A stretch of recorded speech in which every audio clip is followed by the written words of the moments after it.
Hello everyone, it's Shannon here for Pinkfresh Studio. In today's video, we are going to stretch our stencils a little further, and I'm going to share with you some easy ways to add details to your stenciled images, specifically this cake from the Sweet Day stamp set. We're going to start with the Sweet Day stamp set here. I'm going to grab that main image, which includes the cake as well as the cupcake and little flag. I'm not actually going to use the cupcake and the flag today, so I've got this kind of shorter piece of white cardstock, which will work fine because it's big enough for the cake. I'm actually going to start by stamping the cake in warm buff ink. I'm later going to stamp this in the black ink, the Pinkfresh Detail Black, but that's a hybrid ink and it takes a little bit longer to dry than this warm buff. And I just want to get right to stenciling, so I don't want to wait for it to dry. And I also like the cleaner, crisper lines you get by stamping an image again after you stencil. So here are the Sweet Day stencils. There are 6 in this set. I'm going to start with stencil 1 here. I'll just line it up to my stamped cake. This is the bottom kind of frosting area of the cake, and I'm going to ink blend it with lemon whip. I'm going to do a really light blend of this yellow though, and once I get kind of this base down for this area, then I will darken up the right and left sides of the cake just to kind of create a little gradation so the cake has that illusion of roundness. Now we're going to move on to stencil number 2. This stencil is the top frosting and the little bit of frosting in the center of the cake. I'm going to ink blend the top frosting in lemon whip again, keeping it nice and light, but still, you can see that yellow. And then for the middle frosting, I'm going to ink blend with Marigold, which is our darkest yellow. And then after I ink blend with that, I'll grab a little bit of orange. I'm going to grab Clementine and ink blend a little gradation at the center kind of the frosting, or at least where it would be the center of more towards the center of the cake, I should say. And that will complete stencil 2.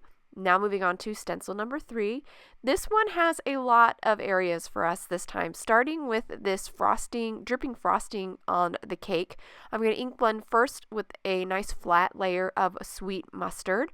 Once I finish with that, we'll grab Marigold, again our darker yellow, and ink blend the sides, the left and right sides of the cake, again kind of creating that illusion of roundness on the cake.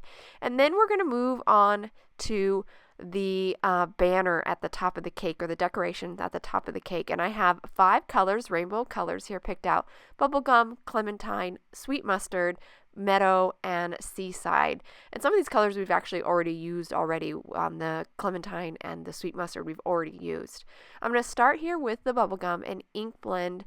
I'm going to be doing these in rainbow order. So I started with the first one in bubblegum, and then I moved 6 down and then did the 6th in bubblegum again. And now we're moving on to our orange, which is clementine, and basically keeping these in rainbow order. Once you get kind of the first pink done, it's really easy to just do these all one color all at once. But if it's a little confusing, you need to do one color all at once, you can do one at a time, so you keep your rainbow order nice and easy to follow. And I also want to point out that I'm using the smaller blending brushes. They work so great for this. They are just the perfect size to ink blend each one of these little triangles. Now that I've finished ink blending my rainbow triangle banner, I'm actually completed this stencil. So we're ready for stencil number 4. I'm going to line it up. Now this stencil is for the actual cake and the poles that hold up the banner. I'm going to ink blend these in warm buff. Just do a nice flat kind of color here of this warm buff. I am going to, for the cake, keep it kind of light though. I don't want it to be really dark. I want it just to be a really light tan. After I finish ink blending the cake, I then will take my warm buff and press the ink pad directly onto the side of the stencil here, spritz that ink with some water, mix that ink and water together with a paintbrush, and then with that loaded paintbrush, tap on it to release a fine splatter over the cake area. I've done splatters in stencils before, but this is just another great reminder of this technique for texture, and it works so perfectly to create that illusion of, or that texture, that cake texture. It really does make that, give that realistic look. So now we're actually done with that stencil, and we're moving on to stencil number 5. And the last 2 stencils here, 5 and 6, are very simple. Number 5 here, we're just going to ink blend this decorative frosting trim in Marigold, again our darkest yellow. Once I finished kind of doing that flat Marigold, we will move on to stencil number 6. So we're wrapping things up. It's really starting to come together. Here is stencil number 6. This is just kind of a detail layer for that decorative frosting trim at the top. And I'm just going to ink blend this with Clementine, just a darker kind of color to pop against that Marigold. And once we finish with that, we are done with all of our stencils. But we are not done adding interest to this cake. So here's the finished cake after all the ink blending and the little bit of splattering that we did. Now we're going to take some markers. Now I'm going to use Copic markers, and I picked out colors that were similar to those rainbow colors that we used in the banner, and I'm going to add sprinkles to the bottom and the top of the cake. And I'm just starting one marker at a time, going through the top and the bottom, kind of creating this banner of sprinkles like you sometimes see on real cakes.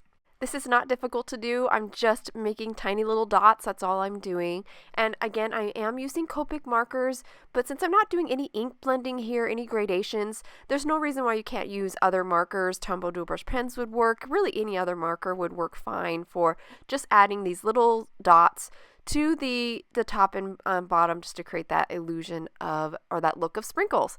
So here it is all done. How fun is that? It's just so fun to add a little bit more texture and a little bit more detail to that cake. Now we're ready to stamp the cake again. So here I am going to stamp it in my black.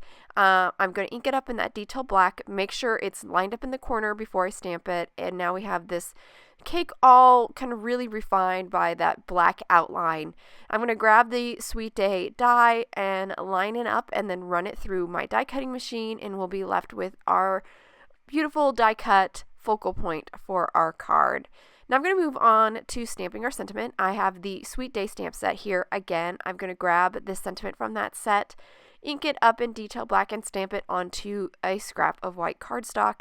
Then I will grab the coordinating die. I love how this Sweet Day die set has also the die for this sentiment. I went ahead and die cut it out, and you can see we're left with this super fine sentiment. I love that. I went ahead and die cut 2 more of the sentiments out of white cardstock. I didn't stamp them, I just cut them out of white cardstock so I could stack them one on top of the other to add a little bit of dimension behind our stamped sentiment. So now I'm gluing my stamped sentiment to the 2 stacked unstamped die cuts. And now we have a little bit of dimension behind that sentiment, which will help it kind of pop a little bit. This is going to be a pretty clean and simple card because I don't want to distract from our focal point, which we spent a lot of time on adding a lot of details and colors to. I did add some foam adhesive to the backside of our cake, and I removed the backing. Now I'm just going to center it on the card front and stick that down. For the sentiment, I'm going to glue it here on the right side of the cake. Just going to use some liquid adhesive and stick that down. Once I get that in place, I decided that this card was kind of missing a little something. Even though it looks good, as simple as it is, I thought it needed just a simple border. So I grabbed the Essentials blanket stitched rectangle die set, grabbed the 2 largest die from that set, die cut an A2 panel of white cardstock with those 2 dies, and this would create a really pretty stitched frame. And I'm going to add some foam adhesive to this to pop it up as well. So here it is already. I've already added the foam adhesive to the back side, so I'm going to go ahead and remove it, or remove the backing, and then I will stick it to my card front. I will kind of tuck that sentiment over just to make sure that it's above or sitting on top of that frame, and that will actually complete the card. I'll now hold it to the camera so you can get a good look at all the details on this card, especially that cake. I love those sprinkles. I think they are such a fun and easy addition. Of course, we can't forget about the splattering that we did on the cake. I think that adds a really nice subtle texture to that cake, that inside cake. And of course, all the colors. How fun is that? I hope you guys enjoyed today's card and video. If you have any questions about the products I use, please check out the links below in the description. Thank you so much for watching, and I hope you have a wonderful day.